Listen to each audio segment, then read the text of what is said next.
welcome to another episode of the Fans in Motion, the greatest, the best Night Ranger podcast that's out there, man. Let me tell you, the best. On this episode, we got Mr. Eric Levy from Night Ranger joining us or joining me. So what happened was, I was like, Eric, why don't you jump on? Let's just bullshit.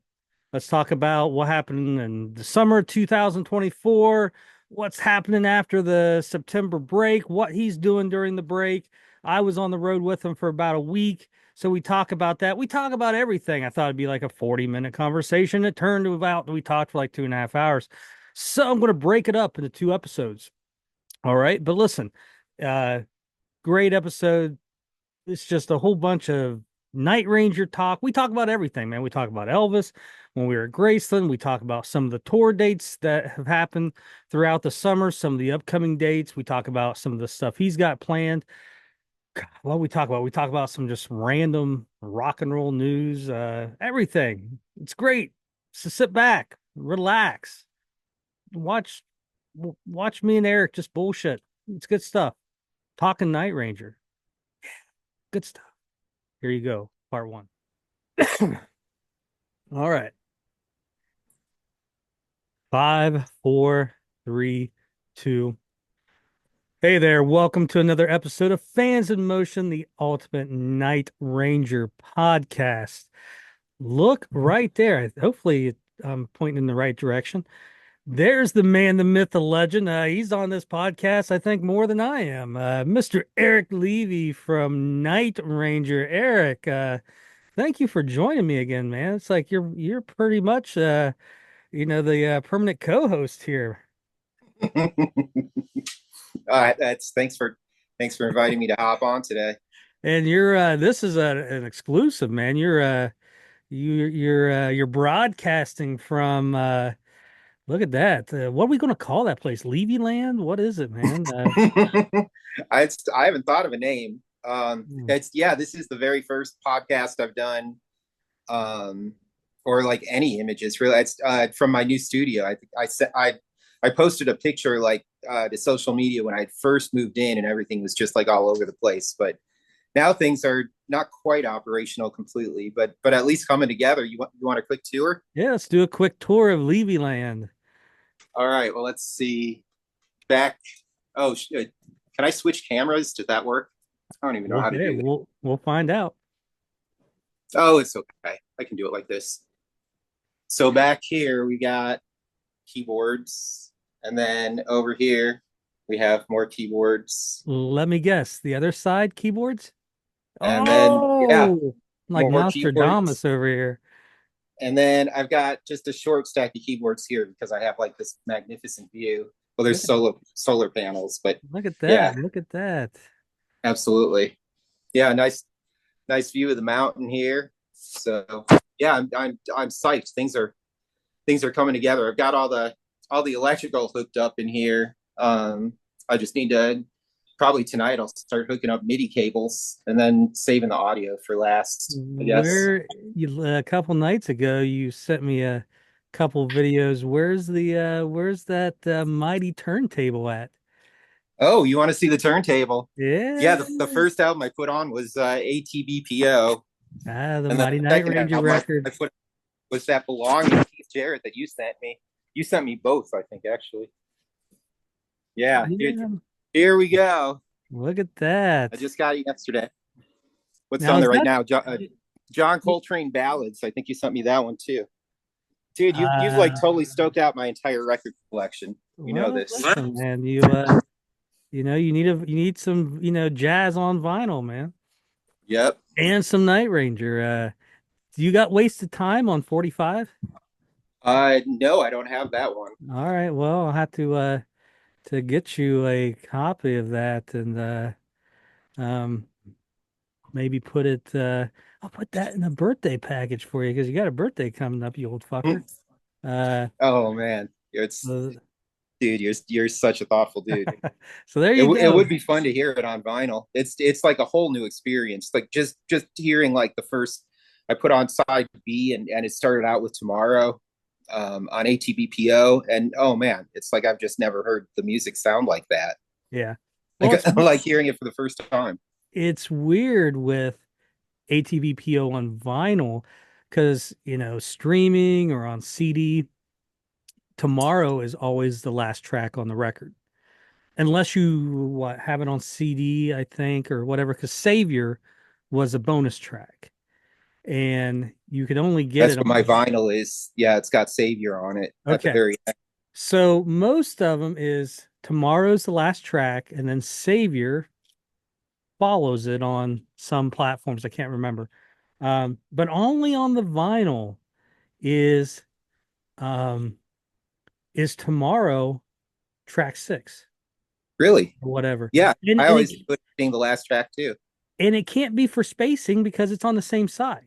It'd be different if they threw it on side A, Ooh, you're right.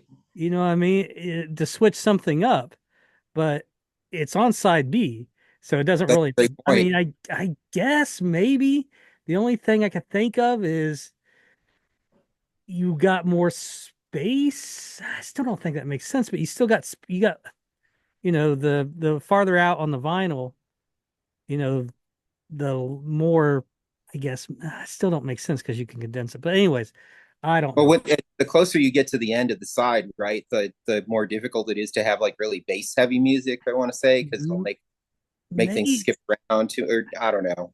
but That's a whole art and science, final mastering. I just don't think I don't know. I mean, with Frontiers, who the fuck knows? It could just be, they screwed up. I mean, I remember when I got the Oh first, no, is that why it's six? huh? Mistake? I hope not. When I got the first digital copy of the orchestra record, Hmm. before it came out, I had to message management and like, hey, you guys, they have 4 in the morning uh labeled as Revolution 4 a.m., which is a song off Hole in the Uh Sun, oh, really? your favorite record. And yeah, it's like and I think they changed it like on the packaging and everything else. The only thing is I think if you put the orchestra CD in and like in your car and it pulls up the song titles, I think on the CD it still pulls up Revelation 4 a.m. So Oh yeah, man, so it could be just something. Um, I had no idea. so I had absolutely no idea. you got Oh, the TV and everything ready for your Chicago Bears this weekend? oh, I am super psyched. I mean, it's just, it's just crazy the way. I mean, oh, okay. So 1984 was my first Bears game. That's how old I am. and um and then I used to get to go to like one game a year, like usually like December, because my dad and grandfather had season tickets, and somebody would always back out like on a cold day in December. It would inevitably happen. Um, but just like all the years of watching, and like of it really like, oh, we finally have our quarterback. Oh no, Jim McMahon just got like leveled by Yeah, whatever his name is, Martin from the Packers, who Packers. ended his career, Charles Martin.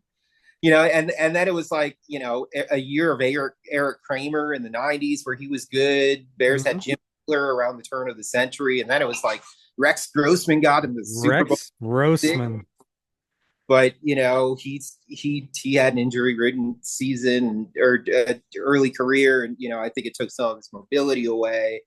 And then the Bears traded for Jay Cutler, and but that was the whole Jay Cutler experience. And then Mitch Trubisky, traded up, passed up Patrick Mahomes to take Mitch Trubisky. But just the way things worked out, where it's like, last year they had the number one pick, they could have taken C.J. Stroud, but instead they traded it to Carolina, and just like, it's, I mean, yeah, Ryan Poles, the GM for the Bears, it's, he suspected that the Panthers weren't going to have like a huge year, but who could have anticipated that they would finish dead last, giving the Bears Caleb Williams, who might finally be like, really the answer at quarterback. So yeah, it's incredibly exciting. Well, you got that, and you drafted, a top 10 wide receiver, You got Roma Doomsday. Keenan I do. Allen.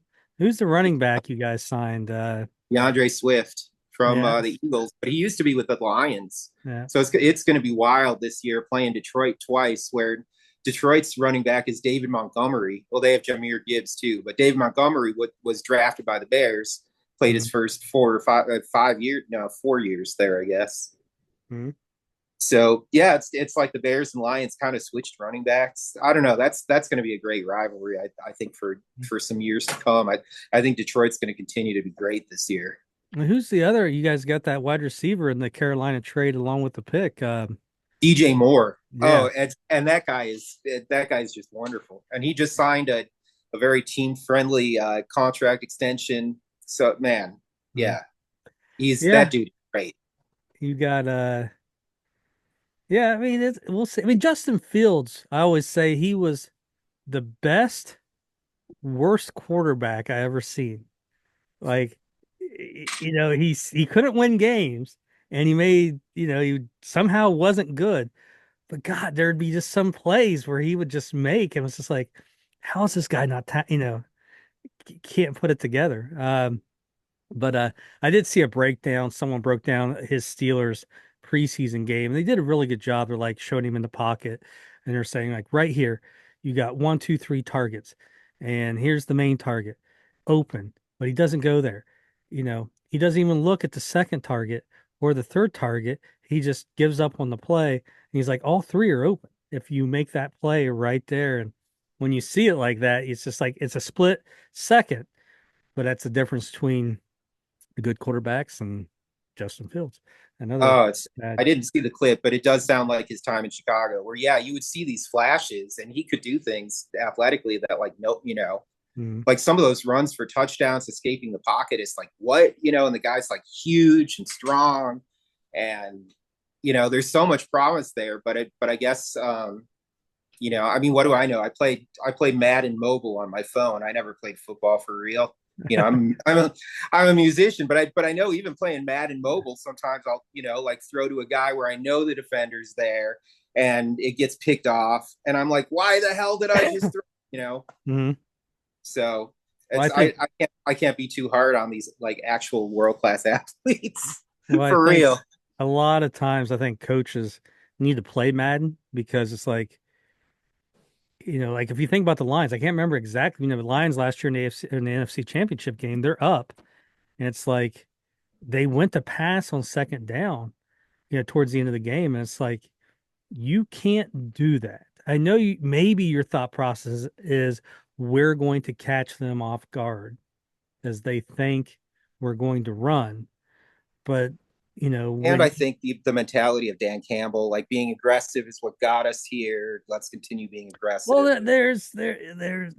that's a case, but you also need to understand your situation. I mean, you can't be Absolutely. aggressive when you're going to give the team back an advantage and lose the game, which he did. Yeah. Um, it's like, dude, just play Madden and you'll see how this offense this work. It's like I just being a Bengals fan, it was always like, Marvin Lewis was the worst at when to call timeouts. Like even the announcers would be like, "What the fuck?" And it's like, Oh, was I'm he? sitting there I didn't going, that many like, Cincinnati games. it's like, you know what? Just give him to me for a week, play Madden, learn how to, it's like, how do you not know how to work a time clock? But anyways, What's there's going on with the Bengals this year? You got a healthy Joe Burrow. our biggest thing is running back. Uh it's unproven. I mean, Zach Moss had a breakout season last year, and we got what's that guy from Big Ten school? He's Purdue, I think. Anyways, he had flashes. I can't remember his name. So they got those two guys. Joe Mixon's in Texas right now, but so Oh, you got okay. that. I mean, the offensive line on paper right now looks really good. I mean, they've got a good team. Just gotta put it together. I mean, I'm not entirely sold on Zach Taylor. It's like, uh, it's like, yeah, he went to the Super Bowl, but I mean, there's a reason why he was able to draft, Joe Burrow and Jamar Chase so early is because his team sucked. It's like you're not, you're not really going to miss on Joe Burrow and Jamar Chase and stuff like that. And now it's Well, like what was Chase, the fifth pick in the draft? Joe Burrow was number number one. one. So Yeah. now it's kind of like, what are you doing lately?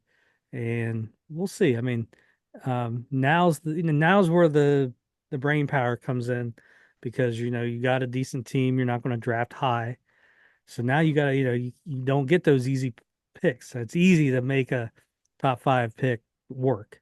I mean, like if they didn't pick Jamar Chase, they could have got Sewell from Detroit Lions, who they just signed to a huge contract. The offensive lineman. So yeah. Oh, So we'll see, man. I mean, being a Bengals and Bears fan, I mean, I think you're hopeful, but you're you live in disappointment.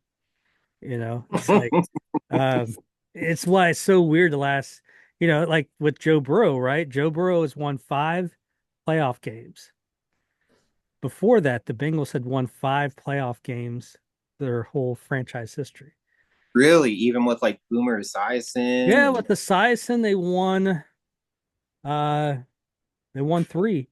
They won the two to go to the Super Bowl, and then they won in 1990. They beat the shit out of the Oilers and then went and played the Raiders, and that was the game where Bo Jackson got hurt, basically ended his career for uh um yeah, and then they won. So that's the three, and then they won two with Kenny Anderson to go to the Super Bowl in 82. oh right, 82.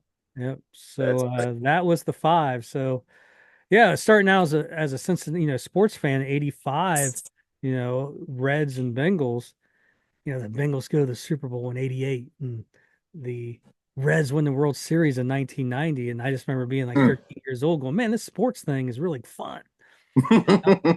And little did I know the next, 35 years were just going to be lessons in disappointment and misery. Um, we'll talk a little music news. Did you see the Guess Who? Have you heard it? You've been following any of the Guess Who stuff? No, actually. I'm not aware of any new developments with those dudes. So Guess Who, 60s, 70s, great band. Great dudes too. Yeah, when we've worked with them. Well, so back in the 60s, Burton Cummings and Randy Bachman, that was the Guess Who. They were That was right. Randy sang, or Burton sang, Randy was guitar player. Those two guys are the ones who wrote all the songs. Um, Guess Who breaks up? Randy Bachman goes on to co-found Bachman Turner Overdrive. Burton has a successful career in the 70s solo. And then in 86, um, the Guess Who trademark was open. No one had ever filed anything for it. And the bass player, Jerry Cale, went and basically got control of the name. That's how it happened. Just nobody was looking after the name, and Correct. So the guy, so he goes out and puts it together, I guess who, and tours and has every right to, I guess. I mean, he owns the name. The drummer, Gary Peterson, the original drummer, he joins, and those two tour as the Guess Who with revolving members throughout the 90s, 2000s.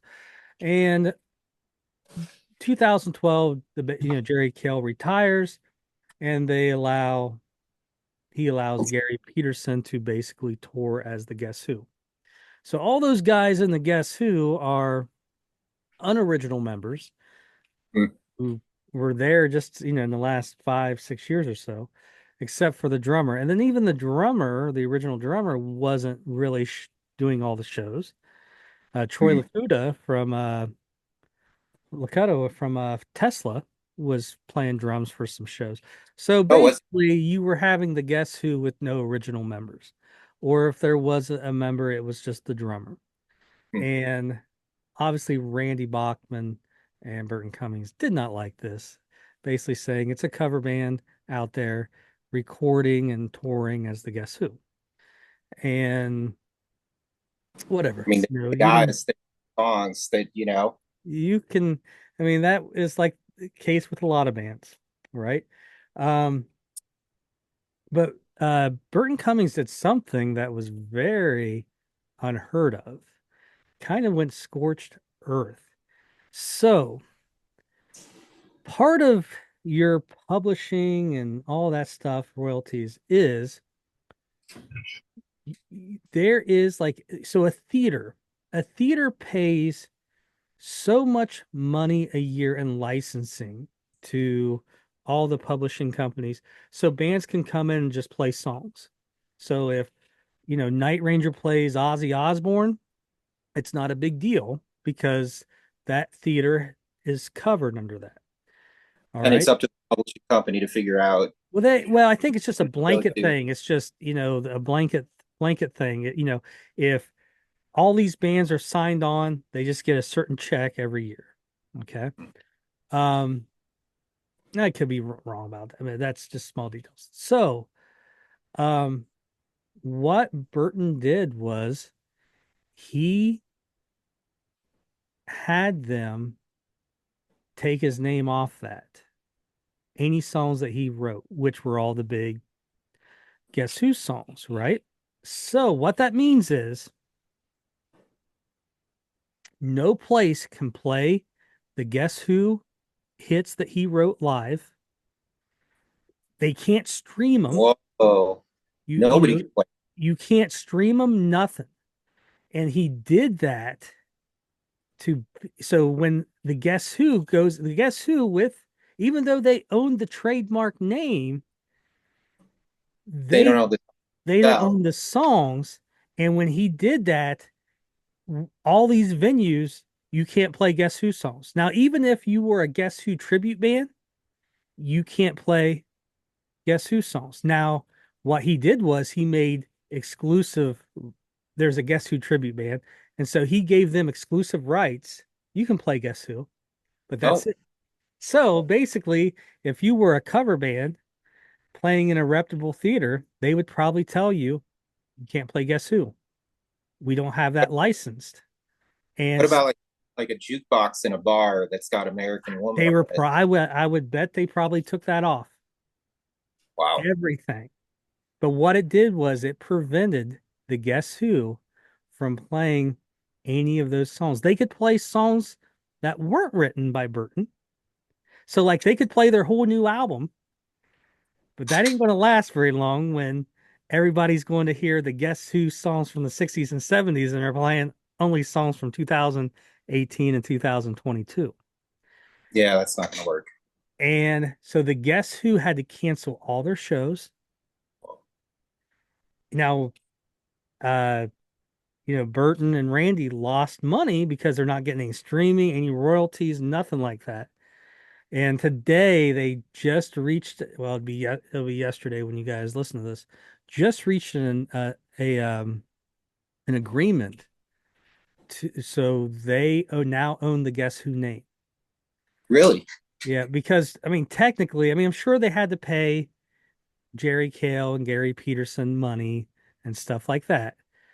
But the But eventual goal, it was all leverage and tactics for them to be able correct, to. because they couldn't do anything with it no more. Gotcha. Who no one's Gotcha. going to go see the Guess Who when you can't play American Woman laughing, you know, uh, uh, uh, what's the Wolfman song? Clap for the Wolfman. All those great songs, right? These Eyes.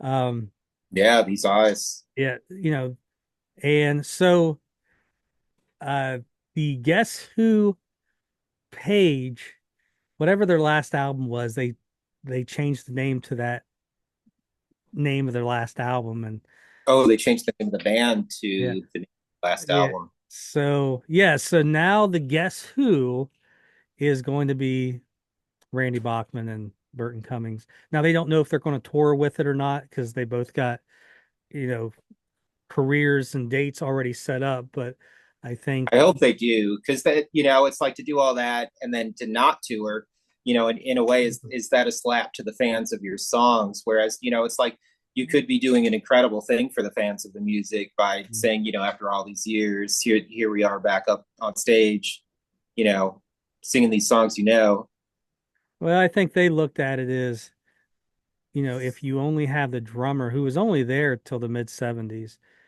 and then not even have the drummer and it's just no original members. Um, Yet, when you go to the streaming services, it's their picture, Burton Cummings and Randy Bachman. Oh, You see what I'm oh, saying? It's like, you it know, so if you go listen to was Spotify, people go there. listen to Spotify, it's their pictures, and then they go to the concerts and it's not them. I mean, I get it. I mean, I get both sides. I mean, it was such a unusual tactic. I mean, I guess I get both sides too, but I side with if I had to side with anybody, I'm siding with Bachman, and it's with the original dudes. It's like it is their music, and I feel really bad for the dudes who are in the Guess who thought they had all these dates on the books. I mean, that Mhm. sucks, but ultimately it's that seems just to me. I They're the ones who created the brand, really. Yeah, I mean, I think too, it's like, I think sometimes it's like, some of these bands, well, nobody wants it or everybody's dead, right? And like Foghat, the only member in Foghat is the drummer, but everybody else is dead. Lonesome Dave's dead, the bass player's dead, and that's unfortunately that's all you're going to get. In this case, you know, the two main guys are still alive, Main and dudes are still alive. Yeah, it's a and they whole different thing. yeah, and Absolutely. I think it stemmed from 1986 when they look at it as he just went in and stole the name. Even though maybe they, again, take care of your business a little bit better. But um, so, anyways, I just thought that was an interesting story in the whole music um, business and everything. Ooh, thanks for sharing that. I know it's like being a non-original member of Night Ranger. It's like maybe I should side with the non-originals, but it just doesn't seem right to me. It seems to me that if Bachman and Cummings want, you know, it's if they want their brand back, they should get it. Well, it'd be like, well, maybe me and you need to check the trademark. Maybe we can go get Night Ranger tonight and own the trademark. Uh, You will know if we were that's your thing. Why? you will know if we are successful if Night Ranger is playing Man in Motion, the entire album come October. Because that Ooh, yeah, we'll be like, hey, listen, is that halfway on the sun on that album? it is. Uh oh. Yeah, we'll be like, Uh hey, if you guys want to use that Night Ranger name, we want to hear the Man in Motion record. Maybe we'll change it to Eric Levy's Night Ranger too. Yeah, look, I got upstate New York's finest there oh. There you go. from our trip. So, Yeah, usually I wouldn't start drinking this early in the day, but it is 3 hours later in Ohio, so well, screw it. you can't drink all day unless you start early. Uh, but um, so we're going to talk about Night Ranger's summer tour, and I was out with him for a week. We'll talk about that. We're going to talk about a lot of shit. But Eric Levy got me some physical media. Look at this, brother. Look at that. Look at this. Mm-hmm. So I am holding up Ross Valerie, all the above on CD, promotional use only. Uh, Yep, not available to the public yet. yeah. So I'm always a physical media guy, and then Eric hooked me up. So I got so is he going to have these for sale coming up, or is he just doing the promo copies right now? For now, it's he just had a few hundred, I want to say, made up, and yeah, I got a few, and immediately thought you should have one. Well, I appreciate it, brother. I Yeah, appreciate you absolutely. it. It's hopefully, yeah, it's sooner or later. I think 2025. Oh, there I am, and there's Well, Ross and Jacob, and there. When I saw that album, the insides of that thing, I was like, Ross, this is your solo album. Like you don't have to put pictures of me on your solo album. But well, he wanted to. I was like, okay. well, that's the Ross Valerie man, man. It holds you in high esteem. There's the inside. All these guys are FIM alumni. Um, That is but true. there you go. I appreciate that, buddy. Um, Like I said, I always Yeah, like having physical media, and hopefully he'll put it out on vinyl. And when that happens, anything like that happens, obviously um, you'll hear about it from us on Fans Emotions, links and all that good stuff. Let's talk about the summer, man. You Night Ranger yeah, had a good summer. I mean, you had we that did. big show in Kannapolis, North Carolina. That was an outdoor show for the community. I mean, you've had a lot of big community shows where, with 10,000 people. So it may be joggled up there with a few others, but you did about 6 dates with REO Speedwagon. Uh, We you did. did you grow up a Speedwagon fan? Um, Now you were kind of tied to the Christian rock scene there growing up, so you yeah, know. you remember my anyone who's seen my former podcasts here. Yeah, my mom wouldn't let me listen to like secular modern music when I was growing up. So it was yeah, I could listen to like jazz or classical or oldies rock and roll, but and any of like the 80s metal, like there was no way I was allowed to. But I still remembered where I was like the first time I ever heard REO Speedwagon. I was hanging out with my cousin, and he was showing me like his new answering machine, and for his answering machine, he had I believe it's time for, I can't sing that high, Time to me but fly, yeah. the time for me to fly song. And I was like, "Who's this?" He's like, "Oh, it's REO Speedwagon," and showed me the cassette. I still remember him showing me the cassette and everything. Yeah. It's like I can just picture mom holding up the guitar or the album. You can tune a guitar, but you can't tune a fish, and saying this is the devil's work. Um, but yeah, it's Aria Speedwagon. That was, I tell the story about being 6 years old, 1983, 84. I guess I was six and a half. And for Christmas, I got Dawn Patrol and Midnight Madness on vinyl. And then my other aunts bought me, I think, 6 records. And one of them I picked out was REO Speedwagon, Wheels Are Turning.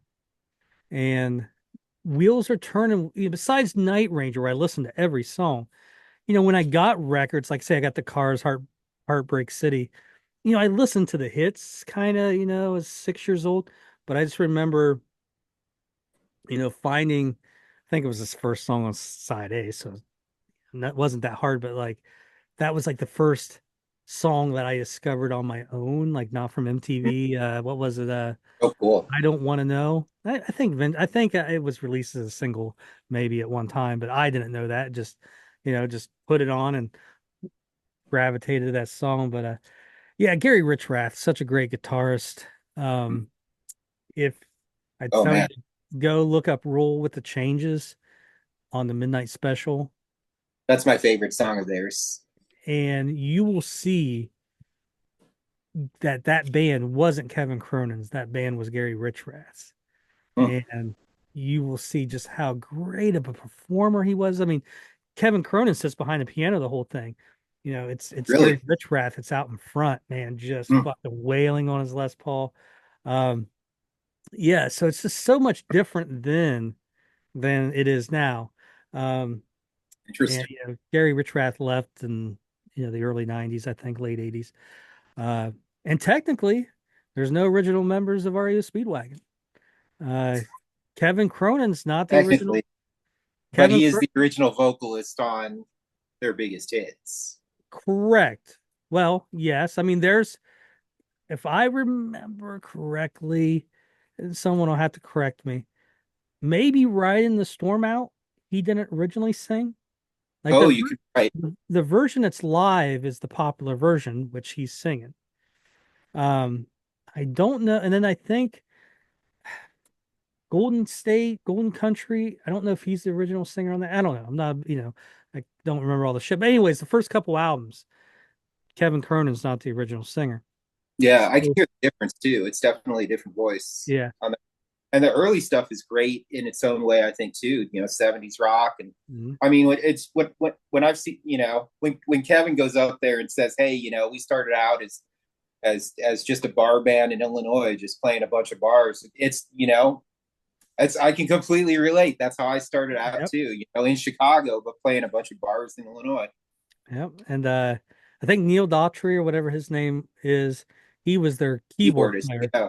He was the last original member, and um, he retired from the road a couple years ago. So, and I noticed in a picture or something that Bruce Hall, their bass player, who again not an original member but been there forever, kind of like Kevin Cronin, um, uh, he wasn't on that tour. So, No, he wasn't. uh, He so wasn't I know playing. he's had back surgery and It was taking time. Bissonette was playing bass. So, but yeah, you want to just look at a different side of um, before I'm going to keep on loving you and all that stuff. Look up Midnight Special, Mm, roll with the changes, uh, and see that different rocking side of uh, mm. I will. Like I said, REO Speedwagon. that's my Like I favorite said, songs. Yeah. I'm Oh, a killer. big Gary Richrath fan. But yeah, so you had REO. How was catering? I love the catering for the Brett Michaels big shows last year. Mm. Catering good at those shows? Um, Must not be if you can't trying to think remember. about specifics from meals back in June, but yeah, it What must have been. what I liked is, you would have carrots and Brussels sprouts and stuff like healthy food that tasted phenomenal. Now I'm Mm. sure it's because they probably put a shit ton of sugar somewhere in the cooking process of it, but I don't give a fuck. I'm eating carrots. It's got to be healthy. Uh, It's but not the worst for you if there's carrots in it. Better than a but Twinkie. so you had, the REO Speedwagon dates, and then you had these dates in New York. And congratulations on your 50th state playing Oh man, thank Delaware. you. That's a personal milestone that's been So sitting for a long time. Delaware, what is it? Wayne's World. Hey, we're in Delaware. Um, yeah, Yeah, for whatever reason, like that was the spot where it's like, um, in fact, oh yeah, right. I can't even remember what number 49 was now. Either Hawaii or North Mississippi, Alabama, it's one of those. Mississippi. I got in Alabama. I got back in the Garage Mahal days, but back then we never played Hawaii. We never played North Yeah, Dakota. yeah. Well, and we got a new gauge on like you can tell how hot it is as a show because we got jack blades and shorts. I'm not even allowed to wear shorts. My legs. Because Brad wore cargo shorts back in the early 2000s. So, back when they were, I don't know what phase it was. If you know, are we middle aged? Are we rock stars? And um, whatever. But Brad wore shorts on stage before. Never seen Jack in shorts, so I knew it had to be hotter than fuck. So I guess the new measurement will be if we see Levy and Carrie Kelly in shorts, then we know it's really Terry hot. might see in shorts before me. Like I was explicitly told about 10 years ago. Like I know Brad gets away with wearing shorts, but you need to look like a rock star. I was like, point well taken. Yep. Well, maybe your next contract negotiations that can be you know, the make or break deal breaker. Hey, I want this, and I want the option to show off these legs. But yeah, I just Maybe knew it had to like be 30 hot. kinds of shorts. I don't know. I just knew it had to be hot if Blades was in shorts. Oh, Um, that Denver show was unbelievably hot. yeah. Oh man, roasting. Yeah. And then a couple days later, I came down and was in Louisville, played at the Louisville Theater. Oh Uh, yeah, that was fun. That was yeah, really yeah. that was I don't know if I told this on the last episode with Repepi or not, but what's cool about, what I do is you know, sometimes I'll be in one of these places and I'll be in a certain part of the theater venue and like I'll hear just Kelly, or I'll hear, just you, right? And I'll just stand there for a couple songs because I hear just something totally different. And at that venue in Louisville, the the the dressing rooms and stuff were downstairs right underneath the stage. And so I don't know, a couple songs in, I went back downstairs, was talking to Ed, and we're packing some stuff up. And just where everything was set up, that floor was basically keeping everything up there except for Brad's playing. So you Oh, could just stand there and just hear Brad, like, doing his noodling rhythms, like during 4 in the morning, right? oh, all of a sudden you could hear Brad like clear through the mix like you normally couldn't. Cor- That's cool. Correct. Yeah. It's just Brad. So it's like, I'd have to listen really hard. Okay, this is 4 in the morning. And you would just hear Brad playing just, something mundane, just during the verses, or you just hear him do, I just remember Sing Me Away. I just hear this big old dive bomb. And I'm like, I'm pretty sure there's no dive bombs on Sing Me Away. Like you always hear the studio version, but he's just up there just hitting something.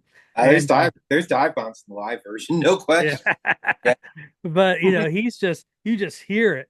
And then he did something, I can't remember, coming of age. I'm still down there. And he did something, and me and Ed just looked at each other like, what the fuck was that? He just hit some note that when you're up there seeing it live, you just don't compute it, probably just because so much is going on. But when you just hear Brad, he just hit something, and it was just like, oh man, that sounds cool as fuck. Like I've never heard that in coming of age. And um though now if I could remember what it was, I probably went out there to listen to it. I'd probably hear it every time, kind of like spooky sounds and Touch of Madness. Um but yeah, so that was one thing I remember about the Louisville show. Then the next show was the Kettering. Um Oh, that was a fun night too. that's the one where you and Darren came out and took a picture with the Fans of Motion. And That's right. um, Oh, it's great to see so many people out at that show. yeah, That was a huge group of people in that photo. that was the one where you were out there, and I saw a dad and maybe his 12-year-old kid, and they're buying a Night Ranger shirt with the group photo on it. And I walked up to him, I tapped the kid on the shoulder. I'm like, "Hey, you see that shirt? He has it in his hand. Like, hey, you see that guy right there?" And he's like, "Yeah." I go, "Turn around." I go, "That's him right there." And he's like, "That fucking nerd." And Hilarious. he goes, True, but "Really?" hilarious. And I'm like, "Yeah." And so, you guys made his night. Like they joined the page Mm. and shared the photo, and Oh, that's killer. his That's dad fantastic. thanked me and stuff. Yeah, I remember meeting that kid. Yeah. That's So bad. Yeah. it's just cool to go, "Hey, that shirt you're buying, look over there. That's the guy that's on your shirt." And Mm. so yeah, that was a fun show, some great photos, and Mm. um, good I love crowd. that venue too. Like it's like a mini amphitheater, and but it's in some ways it's better than a full size amphitheater because it's like you actually get to see everybody who's in front of you, and people are right there with the music. It's kind of like the best of a club meets the best of an amphitheater. That's a Yeah. special place, Kettering. Yeah, that phrase pavilion, it's crazy. I describe it as like Wrigley Field, because if you're in the amphitheater part and you walk like out to where we were with the concession stands and everything, Mm. there's like a fountain and a little bit of a park. And if you keep going out, you're just in a neighborhood, houses Oh, and stuff. So well, like Wrigley, where you're in a neighborhood walking, you cross the street, there's a baseball diamond. That's how it is, like even behind there, you interesting. cross I the didn't know street. Yeah, it's just right in the middle of these neighborhoods. So very cool venue there in Kettering, which is basically um Dayton. Dayton, Ohio. And yeah, I think we had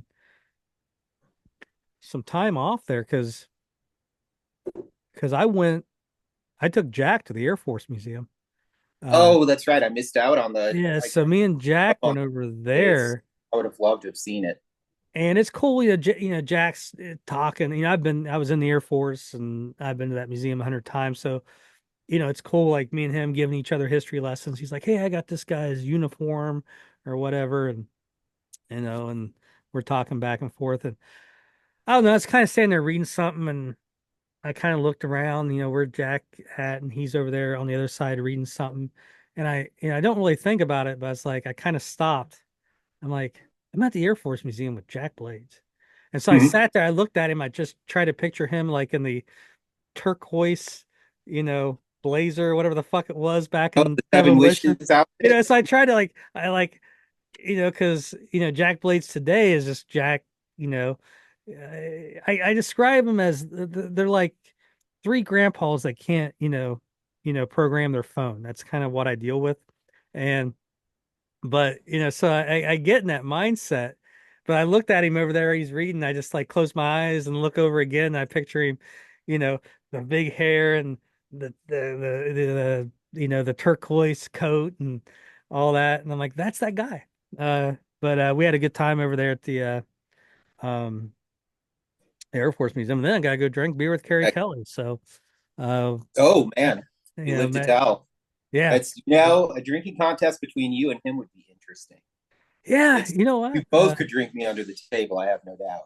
Me and him tie a small one on at some casino one night. Ryan was still Hmm. with him, but I had been there for a while, so he was showing up late. So we didn't really like hit it too hard, but he drank a couple shots with me and everything else. So yeah, that would be well, he drinks that fucking beer, that's I drank, shit supermarket beer. He's drinking, this has got 10% alcohol. And it's like, because when we was in Cleveland, I went and had two beers with him. And I was Oh like, yeah, his beers are strong. He got me into them. It's actually the yeah, IPAs. I owe that to Carrie Kelly. I yeah, was it's like, like, "You're the expert. Teach me how to drink beer. What do you like?" yeah. And I totally developed a taste for it. Mm. Which I don't mind it. It's just like when I drink beer, I want to taste beer. I don't want to taste, a bunch of fucking fruit, you know. And Oh, I'm not a super fan of the yeah, fruity one there. I like it's the yeah. hoppier one. And a lot of times, you go to these local brews, and there's a reason why they're not in stores. It's because they suck. And um and I've just learned going to these local breweries, I always choose the one with the crappiest logo. It's like I'm pretty sure it's like the shittier the beer, the cooler the logo we have to make. Oh, because the more they're trying to compensate for the I flavor, I don't I don't know. It's just that what I've come up with. So I just look at the one, you it could be just right. says it's just white and it just says beer in black letters. And I'm like, give me that one, you know. And usually that's the best tasting one. The one with the skulls and the ghost and Satan's breath. And it looks fucking cool. You know, it tastes more like, asshole. Um and so yeah. And But that's a that's quite a theory, and uh, that makes a lot of intuitive sense. yeah. It really does. Like, oh, are we really going to put out this crappy beer? Well, let's give it a cool label. I mean, how good can beer be brewed in Fort Wayne? You know? This is like my favorite. And look at That it's. I mean, all it yeah, says is like you IPA and stencils. yeah. There you go. And I always, I mean, I've always been a Pabst Blue Ribbon guy.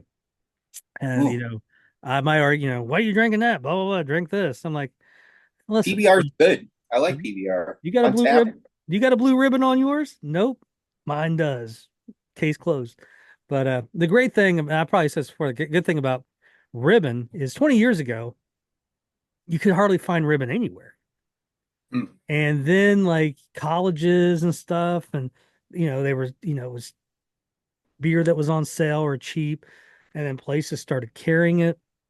Mm. Like when I went to Vegas 2000, I was with my buddy, 2009, the only place I could find PBR was um El Cortez, great Vegas bar. It's Mm. kind of like one of the last old bars or last casinos, and Gold Nugget. Those are the only places. Oh, Trust me, I went to every fucking casino. And right on, full nugget. then I went, you know, what was it? February of this year, and like every fucking place has PBR. So Interesting. yeah, Oh, but that's how it was. Even bars here. It used to be, I knew what bars I could get ribbon at, and then eventually like every fucking bar carried ribbon, which is great. I don't give a shit. I don't give a fuck if the yuppies are drinking it. I don't care, as long as it's in and my for me bar. growing up in Chicago, it was like just go across the border, Wisconsin, Mm. and that's where you. But back then, there were all kinds of Wisconsin beers Well, that seemed to be like just Wisconsin, like well, Schlitz and yeah. Well, Schlitz. I tell you, when I always went out that way, and it's still the case, is old Old style. Milwaukee, Old style. Like I could only get old old style. style, right? So whenever I was up in Chicago, I'd pick up 2 cases old style and I'd be set. I drank a lot more back then, but yeah, I mean, I'd fucking, you know, uh, uh, that's a Hellman's beer, old style. So, it's, I think Blatz. I mean, there's a lot used to be. I used to like Blatz. Can't find that anymore hardly, but That rings a bell. yeah, Blatz was a big beer in the 50s, 60s, man. Um, there's only really 2 beers I never really liked. Bush Light, and I was never a big Natural Light fan. I was never a big light beer fan. I had to drink light beers, maybe Coors Light, Michelob Light. But anyways, there The you first go. band I was in, we all drank Bud Light. I mean, this was back in the '90s. Well, the one thing Burnt toast. We all drank Bud Light. That was I'm not a big Bud Light. I was a now PBR. I drank a lot of PBR. I drank a lot of Budweiser, and then Coors Original. And I've found, not that I go out much, but like now I can get Coors Original. Like I see it out at bars. It used to be like in my town, I knew 2 bars that carried Coors Original. oh, Roadhouse, and it was called Coaches. hmm. And I would go to those bars. I was drinking Coors because I couldn't get Coors Original anywhere else. But now when I do go places, I see Coors Original. So I don't know, if that's the new yuppie beer or what the fuck. I don't give a shit. I don't care if it's yuppie beer, but as long as I can get it. So yeah, but those were my 3 beers mainly, uh Ribbon, Budweiser, and Coors Original. And what's crazy is like if I had to pick like Ribbon in a can. Fucking love Ribbon in a can. Ribbon in a bottle, I just didn't taste exactly the same. And I did not like Ribbon on draft. Really? No, That's my favorite PBR on tap to I was me. not a Ribbon on draft, Oh, but like Budweiser bottles, I could do cans, and I didn't mind it on draft either.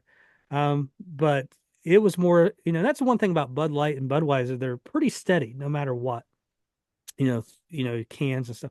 Killian's, I used I to remember love Billions. Oh, Killian's it's on been a draft. while since I've had one of those. Are Such they still a around? big difference. I think so. I mean, such a Really? big difference between that on draft and in bottles Really? or cans. But Hmm. like bottles to draft was 100 times superior. Tell you what, if I wanted to get fucked up, Killian's draft, Jägermeister. Man, oh man. You're really taking me back with the Jaeger. That was If burnt toast all the way. you saw me with Killian's and Jägermeister, just let him run. Strap on your safety belt because we're gonna go out and have some fun. Uh, but yeah, so after that, you did some shows in Iowa and Michigan, Minnesota. You guys are in Minnesota a fucking lot.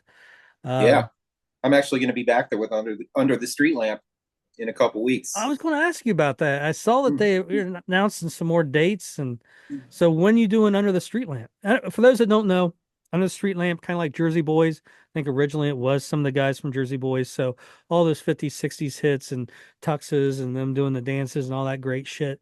And brilliant musicians. So you play piano with them sometimes. So what's going on with that? Because I went and saw you with them up in, it was like a block You away. did. You were at a show, Yeah, it was an like under the street lamp show. it was a block away from where Jeffrey Dahmer lived. wherever, Milwaukee. Um, you know, uh, Oh, but right, Milwaukee. That's right. Oh, was that so that casino? it was yeah, some Indian fucking name, Minnetonka, something Waba Waba, you know, um, you know, yeah, Anyways, so I went and saw you. That's when we drove. You had a Night Ranger show the next day in Waukegan. We drove down there Oh, that's right. You and I drove because I had the from. silver bullet car, my little silver Suzuki, and I don't know, it was blocked off. I remember driving on sidewalks and shit to get us back by the bus. Um, and we listened to Tommy Bolin and Jan Hammer or whatever, that record. Oh Anyways, yeah, the album Spectrum. yeah. So tell what's going on with Under the Street Lamp. I should really be able to. I should know more. I can't tell you where we're playing except Minnesota, September 20th and 21st. And I'm just psyched. I'm just psyched to do it. It's been, I don't even remember when the last time was because It might be that. pandemic took a big hit Well, on it might have been that show. When did we do that? 22? 22. That might have been that might have been the last time I worked with them Because 2 years ago. That yeah. sounds about right. So do Oh they man. just have an opening, like, you just put in and they just, hey, we're doing these shows, you want to do it? Or do we have to hire out? Or, you know, how's that work with them? Mm. So I want to say like the last time I worked with them, I was just looking on the calendar and I saw like a California date. And I just hit up the manager, like, hey, you guys have a piano player yet for that show? He's like, come play. Um, but then for this one, it actually worked out. It actually worked out extraordinary. I ended up telling him that he's psychic because I was in the midst of answering an email about a local gig, and like right before I hit send on this email, I get a text message from Dave Sarkis from Under the Street Lamp, like, hey, are you available September 20th and 21st? I looked at the email and like 21st is one of the dates I had on there. I was like, oh, better erase that and text him back. Yep, available, love to be there. That's cool. I You just know, didn't know, like, if you texted them like, hey guys, I see you're playing in Minnesota in I've September. done You need, that too. I've done like, that too. Yeah. and like their manager's calling Bill, their regular keyboard player, and like, Bill, we don't need you in Minnesota, and he's out there cursing you. I fucking uh so Oh, hopefully not. I mean, if yeah. I'm fortunate that Night Ranger keeps as busy as we do, and Ross keeps me as busy as he does. So it's if there's ever a keyboard player who really needs to work, I sympathize. But at the same time, it's like I love doing that gig. It's Yeah. everybody is great. They're all super. Oops.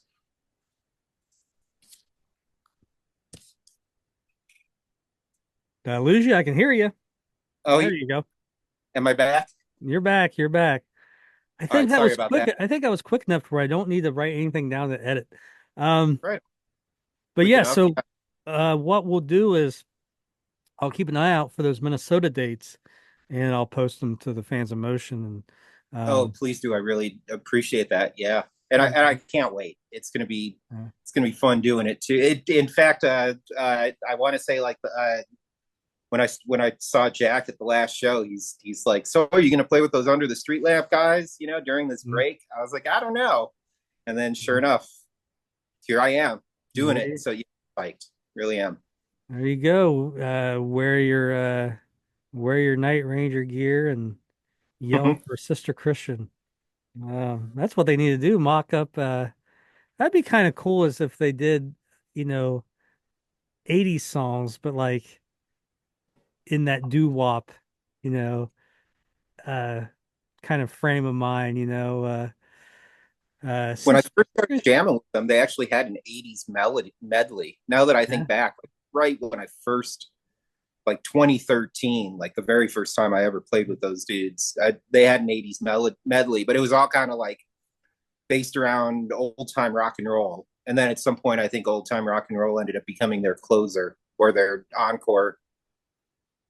Old time So rock and roll. God, there was no easier way to kill a fucking bar than play old time rock and roll, man. You play old time rock and roll and you get me on a Killians and Jägermeister night, you would be amazed how aerodynamic beer mugs become. Uh It's I think there's like probably more than one fan's emotion watching this right now saying, let's get Josh to try that next you know, time. I would be, if you caught me like, in a good drinking spree and, I hear old time rock and roll Bob Seger on the jukebox, I'd be like, you know, like, do you make anybody happy in life? That unoriginal that you are? I mean, I'd probably just be mean. Like that, of all the songs out there in the world, that's what you're gonna play, and maybe throwing shit at him too, probably. There ain't nothing worse than old time rock. Well, it works, when you're not in the bar and you're under the street lamp. But yeah, if you're at a bar playing a Or jukebox, if you're at an actual Bob Seger show, maybe it's a yeah, well, different. that's different too. I mean, there are songs that I will skip all the fucking time, but if I go see the band, I got a few beers in me, yeah, fucking, you know, play Life in the fucking Fast Lane, fucking rocks, but again, you play Life in the Fast Lane at a jukebox, it's like, all right, Jesus Christ, you haven't heard this song enough over the last fucking 45 years, you're that unoriginal, it's like, yeah, so yeah, geez. Yeah. Probably not a good person to drink with because I pretty much don't like people to begin with sober, let alone, you know, playing songs that just piss me off. I would Um, disagree. I think you're pretty fun to drink with. My but bias. I was thinking we haven't really tied one on. Like usually, I come out, if I'm out for a few days, hey, Saturday night, man, we're gonna drink in excess. And we really haven't done that. I don't know what, the fuck's I need to fucking pick my spots on those nights at drinking in excess. Oh, dude, I remember my good drinking buddy. Like, I remember but we were obviously younger. We got like schedules, jobs where schedules are different every week, I mean, like stuff like that. I remember one time we're like, you got you got Thursday off? I'm like, yeah, I got Thursday off. Like shit. All we're thinking is we could drink all day. So so like we were like, Hey, you got a day off? Why not? what do you got off Wednesday night?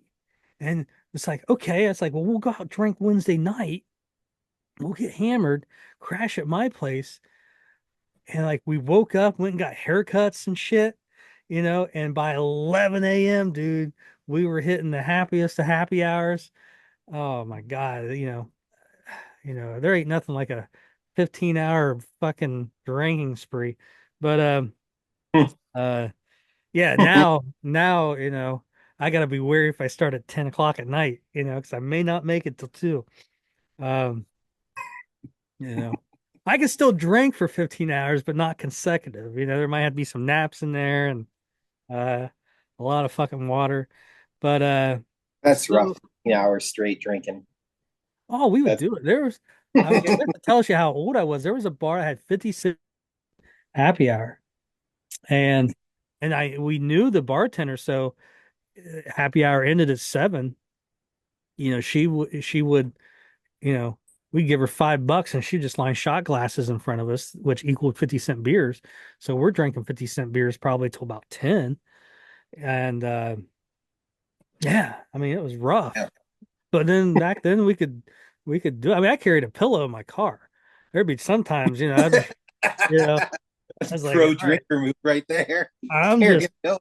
I would just go out to my car and just I knew enough. I mean, not that I didn't drink and drive. I always said I was a better, I drove, I followed more traffic laws having beer in me, uh, but, I was like, all right, I know I can't drive here, and it's like, so I just go out, grab my pillow, sleep for a couple hours. All right, let's go back at it. But, yeah, those were fun years. But, so Night Ranger, you guys, went back and so, a few weeks ago you played the big car show out in Reno. Hot We August, did. which whenever Hot I August think of Nights. Hot August Nights, I think of the live album by Neil Diamond. Oh, Yeah. not sure I've Or heard. uh great a great Neil Diamond tribute band, Diamonds in the Rough. You ever Hmm. heard of them? It's a I've Saving Silverman reference. Remember that movie? Greatest, one of the greatest comedies of all time. Oh, One of Saving Silverman. one of Jack Yeah, I Black's remember first that movie. movies. I Yeah, fucking love that movie. you're I can, from Eric Pie. you know, quote Yeah, that movie all fucking day. But great movie. Uh, but then you guys played Wheatland, we California did. to Hard Rock. That was basically Sacramento. And my buddy, I think he pronounces his last name wrong. I think he pronounced it Hochstatter. It's actually Ed Hochstatter. He's from out there in the wheatlands of California. He mailed Excellent. me this. Look at that. Cool little, Oh, a little promotion they were having there. What? Enjoy $50 match play. Present this voucher. Favorite table game for redemption. But look at that. Look, man, you're on. it's killer. I it's actually somebody gave one of those. One of my guests gave me theirs at the end of the night. I was like, "You sure you don't want to use that? That's you Yeah. could win $100 if you put 50 in that on red on roulette, or something." But so Yeah. it's going in my souvenir box. That's a fun one. Yes. It's like, hey, I need your address. And I'm like, all right, what's he mailing me? But Ed, thank you very much, my friend. Cool little thing I'll put in the Night Ranger Josh Justofferson archives. Um, it'll probably sit on this table for the next 2 years till I get to it, but I'm slowly trying to organize everything. But you had that show in Wheatland. Did We you did. go to the park in Hot Springs, Arkansas? I think No, I've been to water. the water park, Eh, but no, we played at a theme park. We were like underneath a roller coaster. I want to say it's oh, like the third time maybe we've done that show. Except they no. have new dressing rooms now What from the about last. the what about that retro rewind or whatever, Retro Mania, Branson, Missouri? Oh, That was kind of a unique show. that was yeah, that's only the second time I've ever played in Branson. And the first time was like I was literally still a kid. Like it was the first time I had ever been in Missouri. Um and I would and I went there for a gig with my dad and this this bass player. I wonder if he's still around. This dude Gary Bloom from Chicago, and his nickname was Gary the Sonic Bloom. I don't know whatever happened to him. I haven't seen him on Facebook. If anybody ever sees anything about a bass player from Chicago, Gary Bloom, love to connect back with that dude. He gave me a lot of work back in the day. But anyway, he used to get these gigs where he would be like providing the backing band for like singing groups that would come into town, like old doo-wop groups. So so with him, I worked with like we would play like with the Drifters and the Platters, and it would always be like a different group every time the Drifters would come. It'd be like a different original member, and it's Mhm. Yeah. but yeah, there was one time he booked a show. Forgive me, I might have told the story. I don't Well, on I a don't. I think I past remember a podcast. little bit, but it don't. I mean, so how old were you when you were doing that? This was I was probably oh 18, 19 maybe Yeah. So you were getting some of somewhere. that. You were getting some of that.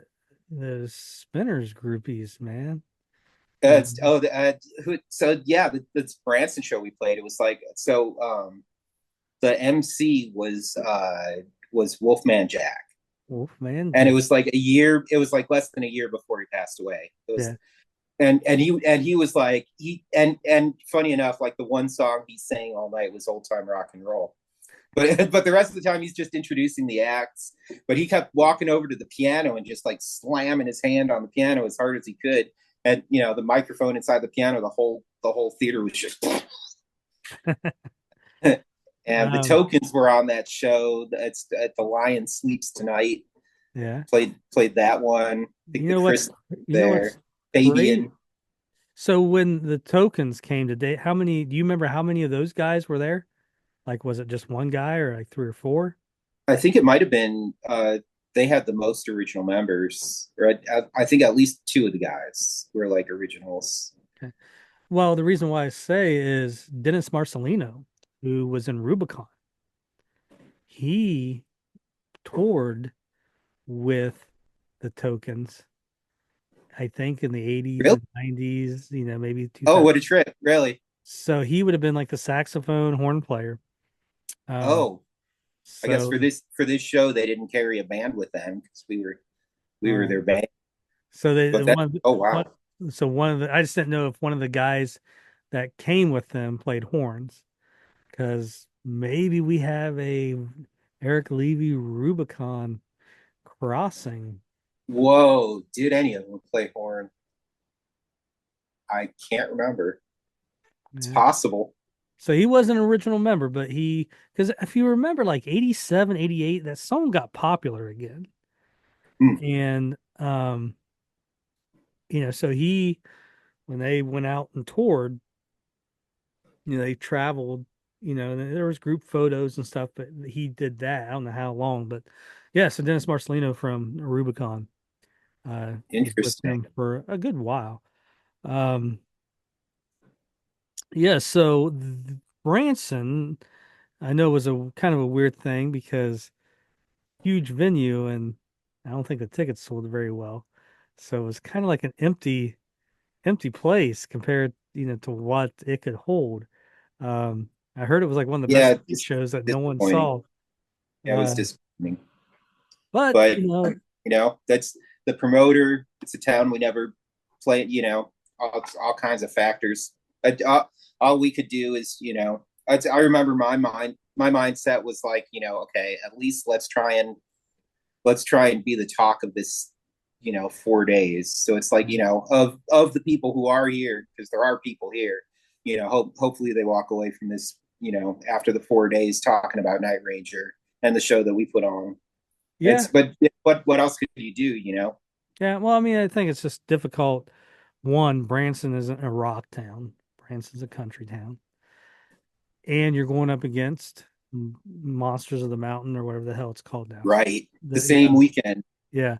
Yeah. And it's still the same kind of region, even though, you're 6 hours away. But um, yeah, it's hard to compete against that. And that's where, I kind of come into the picture. So, I was kind of helping you guys out, basically going to the hotels beforehand and getting everything organized. So you guys played Thursday night in Branson. I that night arrived in Memphis Hmm.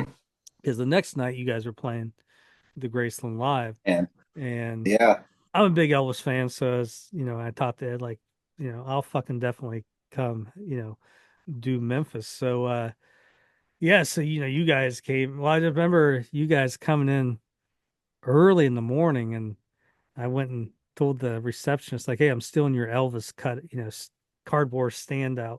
I don't know if you were up or not, but so when the bus pulled in, everybody's getting ready to leave. I stuck the Elvis cardboard cutout in through the door, looking down the hallway, going, you know, hey man, you guys ready to get to your hotel rooms, man? It's Night Ranger, man. Come on. I got your keys out here waiting. I see Brad taking pictures and um, stuff like that. So that was um so fun. That's man, just history.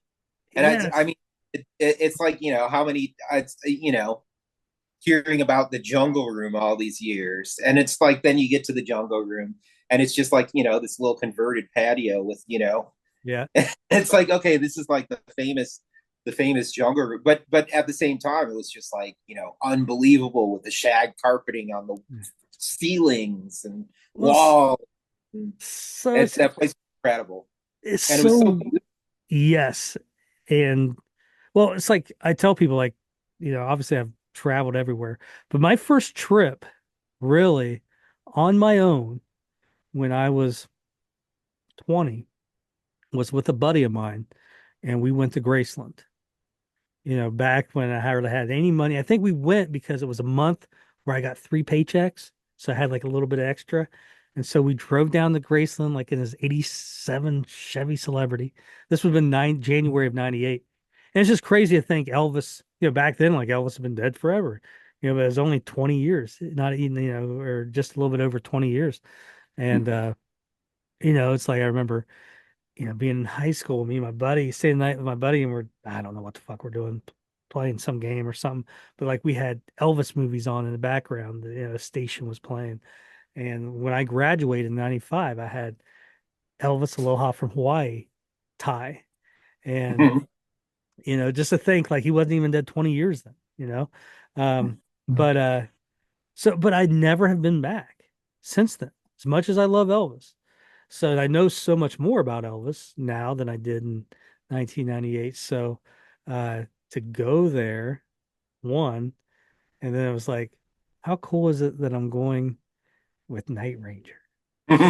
Like if you had told me that in 1998, hey, the next time you'll be here, you'll be with members of Night Ranger. You'll be with Jack Blades. You'll be talking to Jack Blades, giving him a little history lesson on Grayson. You know, I'd be like, dude, I don't do drugs yet, but I want the drugs that you're doing right now because that sounds fucking fantastic. Um, so yeah, and so much has changed since then. I mean, Really? such a more of a huge complex. It used to be, it was just a little strip mall across the street, had a little museum, and the Oh, buses ran from there. Now all that stuff is gone, and we're great where we stayed. The guest house that wasn't there. That was just old apartment buildings. that was a really nice hotel too. Yeah. So Yeah. they've done so much, but so yeah, it was just great. And then in the morning, so after you guys got off the bus and went to your rooms, I'm up and I'm like, okay, I'm gonna go take a walk. I'll walk down to Graceland. I forgot that every morning, like 7:30 to 8:30, 7 to 8, something like that, you are allowed to walk up to the gravesite and pay your respects. You don't have to pay any money or nothing like Oh, that. you don't have to be on the tour. You can just No, go. yeah. So I just happened to be standing there, I was doing like, you know, Facebook Live on Fans of Motion, Hey man, go check out those Night Rangers, man. Those guys, man. I don't know what I remember it like, man, why they calling that guy E, man? Man, I'm the original E. I guess, man, those are fighting words, man, calling him E, man. Next thing I know, man, I'll catch him trying on my jumpsuits. We're gonna have words. But anyway, I'll that one. so I walked up, paid my respects that morning and um yeah, so what we did that, went over to the venue. Um what was great about the now one thing that was obviously different was Lisa Marie is buried there now. Right. Elvis's daughter passed away a couple years ago, and then her son, Elvis's grandson, I think his name was Danny Keough, he's buried there. Mm. So that's different. And um I didn't know it, but Jack knew Danny. Right. Elvis, From kid was hanging out with him. Yeah. yeah, so Colin, Jack's son, and Danny were in a band together. So Colin knew him, Jack knew him. Um, but I did not know that till that day. But the venue, Graceland Live, awesome venue. What was Hmm. cool was in the back, they had the big red Elvis letters. Oh Uh, yeah. You so if got that incredible picture too. It's well, sorry, guys. that was the That was picture the of figure, but yeah. the silhouette. Um, but back there, you can't see it in that photo, but um, that is the original. Just says Elvis in red letters, and it lights up. That's the original one they used in the '68 comeback special at the very end. Really? Really? So most of '68's comeback special, a lot of it is them, him in the black leather suit, right? But But at at the the end, very something end, light. he does "If I Can Dream" in a white suit. And in the movie, if you remember, the Colonel's wanting him to do a Christmas song, and Elvis wants to do kind of like a protest song, just something that speaks, to everything that was going on at the time. And that those letters that he sings, in front of, that was the letters hanging on the wall. And I talked Really? to Lenny, great guy, does all the production stuff there. Um, he said they bought those from the Colonel's warehouse in the 90s, and they only bring them out once a year for like the big L Really? like convention and stuff. And that was the week prior. They just hadn't taken them down yet. Oh, So, no way. That's and I cool. got I got a picture of Steve underneath them. I was like, Steve, you can't be a lighting guy and not Pretty have iconic. your picture under one of the most iconic, you know. And then we're trying to figure out, does it work? Like me and Steve are looking for like cords and shit, you know. But Let's hope we don't blow it up. Where? yeah, so we didn't succeed, but so yeah, that was really cool. I mean, being an Elvis nerd. No, Um, I mean, after the show was over, we have that little JBL speaker that we keep backstage, and we yeah. usually play pre-show music, to just get ourselves in the vibe. Usually Rolling Stones we'll listen to more than anything else pre-show. But after the show was over, I was just like so struck by the whole magnitude of Graceland. I Bluetoothed in and I just played like 70s Elvis while we were Yeah. all getting up there. Always on My Mind and Kentucky Rain and Suspicious Minds, The Wonder of You, that time period. 70s Elvis is my favorite. Um, his voice. That's when his voice was at peak. Now, unfortunately, the songs aren't all there, right? Um, I mean, 50s Elvis, you get that raw Elvis, right? 60s, Basic in the 50s though too. It's more just straight up well, blues. yeah, I mean, just even recording, we're doing this in one take, like every instrument at one time. But if you want, also, obviously, everybody knows Hound Dog and all that stuff. Yeah. But like you get stuff like, Mystery Train, right? Stuff like Never that, jumped on that one. Hmm. um, that, you haven't heard 100 times, and you get a different depth. Then the 60s, Elvis's voice matures, going into what is the 70s, and you get pieces. I love Elvis, but there's a lot of crap out there. 60s was mostly like the movie soundtrack stuff. Movie stuff, but you get It's Now or Never. You get Can't Help But Falling in Love with You, Hmm. Viva Las Vegas, Bossa Nova. You get stuff, but then you get, some, you know, other stuff that's not good. 70s, late 60s, 70s, Elvis again, my favorite vocally. You get those songs, Kentucky Rain, Always on My Mind, Suspicious Love, or Suspicious Minds, Burning Love. Burning Love. I That's a mean, song there. yeah. Uh, Kentucky Rain, Under I the love. Street Lamp does that one actually. Do what? Under the Street Lamp has that in the book. Burning Love. Listen, if you go play Burning Love on the jukebox, yeah, Hmm. man, you're cool as fuck to me. You ain't gonna get nothing flying at your head. Um, but uh, but yeah, unfortunately, you get a lot of stuff that's not great. If you want to check out what could have been with 70s Elvis, check out a song called Mary in the Morning. Maybe Oh, you have on 1970, that one too. 1971. I mean, that you will hear just phenomenal. If and I mean, Elvis was not really pushed. Uh, I mean, Elvis liked money, so it was always, we're going to do this for the most money.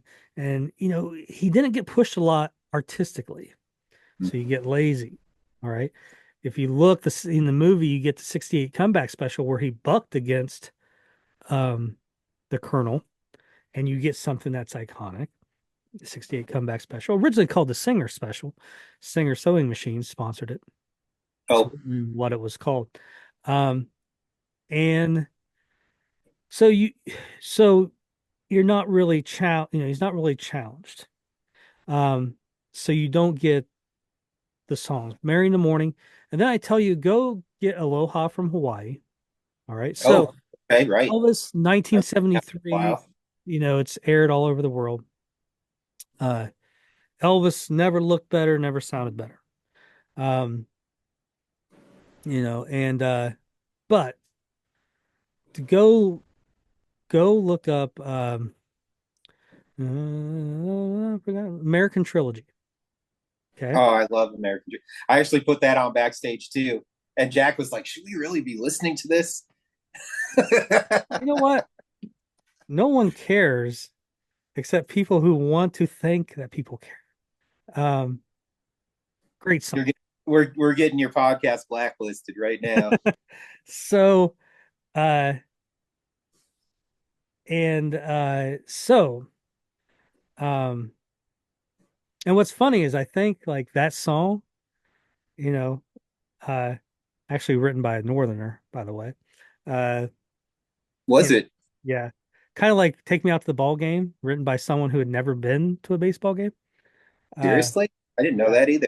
he Whoa. was commissioned, I think, to write it, and just went off what like his friend or relative said about baseball. Anyways, go look up a clip, "Aloha from Hawaii," American Trilogy.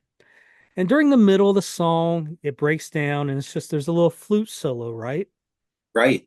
And then it starts building up, and To the glory, glory. you Yeah, just yeah. see Elvis, man. All of a sudden, he points to the band, when it Bop, crashes in, bop, and he just bop. gives it Yeah. right. And you see all this emotion. And it's just like, man, that's the motherfucking king. But if you watch the whole DVD special of it, it that all fades quick. In the very next song's "Hunk of Burning Love," and it's right back to nothing. It's just like, because my favorite thing to do was to get fucking hammered. I lived above the bar I worked at, and That's convenient. uh, I would get hammered, and I would if you get me in phases where there for a while it was just Aloha from Hawaii.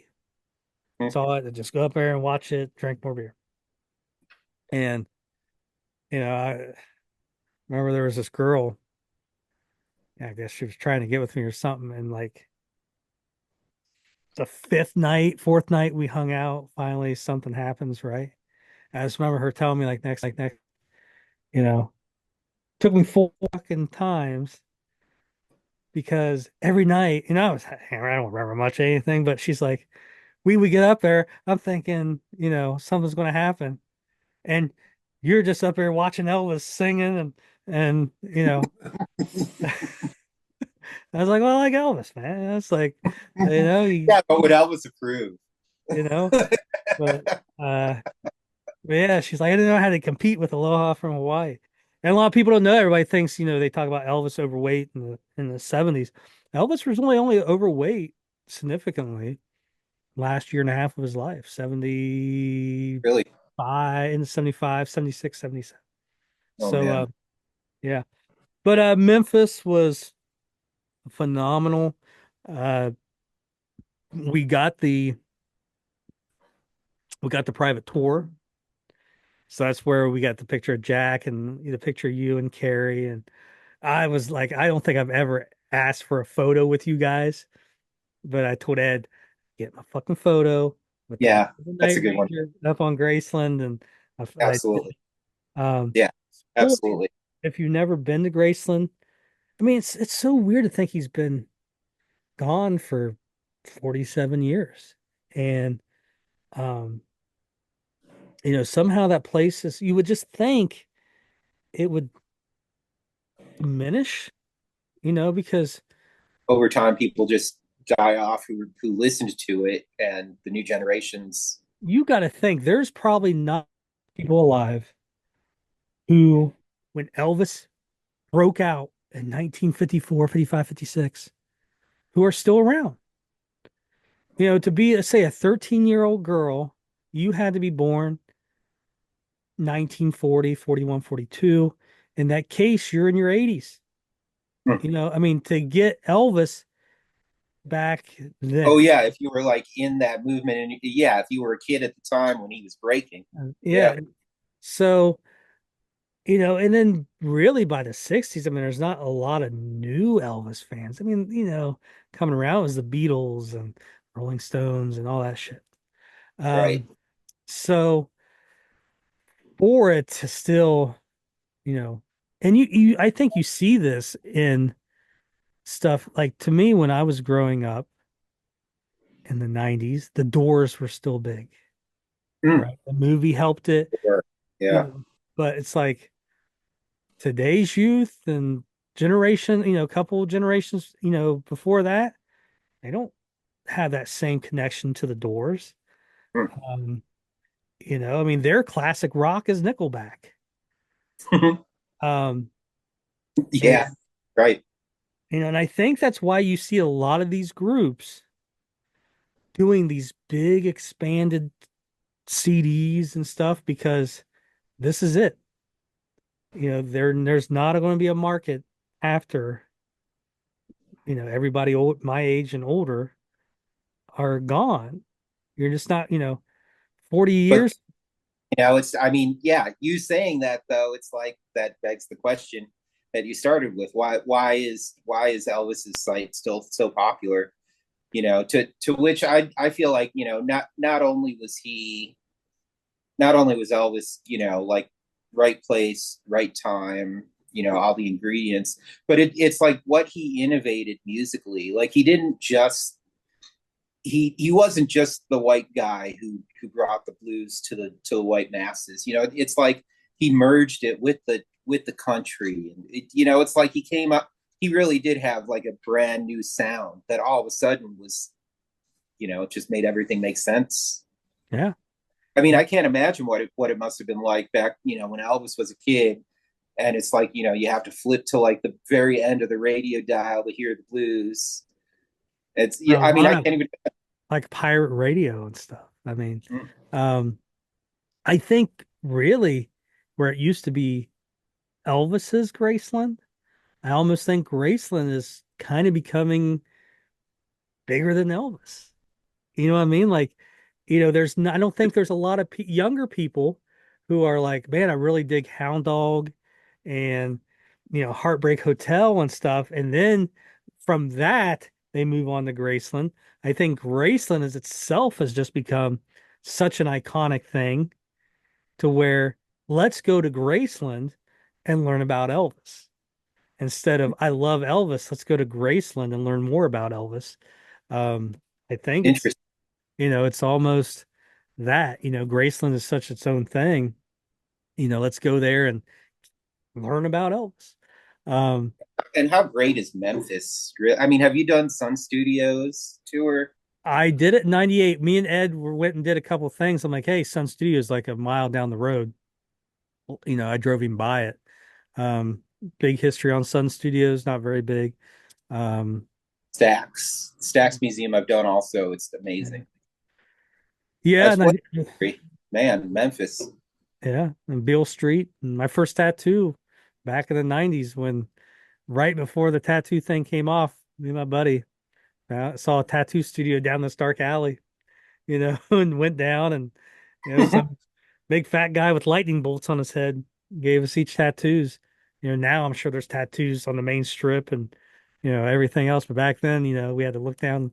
"Hey, I think there's one down this alley, and back, I think that's probably when they were maybe. I mean, everybody back then was probably getting tribal or something. But there you go. We kind of ended abruptly because we needed to get more beers and take a bathroom break. And we thought, we'll talk a few more minutes after that. And I think we ended up talking for another hour. So that will be part two, right? Just as good as part one. So there you go. I mean, a lot of just fun stuff. Maybe some behind the scenes stuff. The good thing, what I like about this is you really get to know Eric. Eric's a great guy. He's always been great to the page and the podcast and Night Ranger fans. So there you go.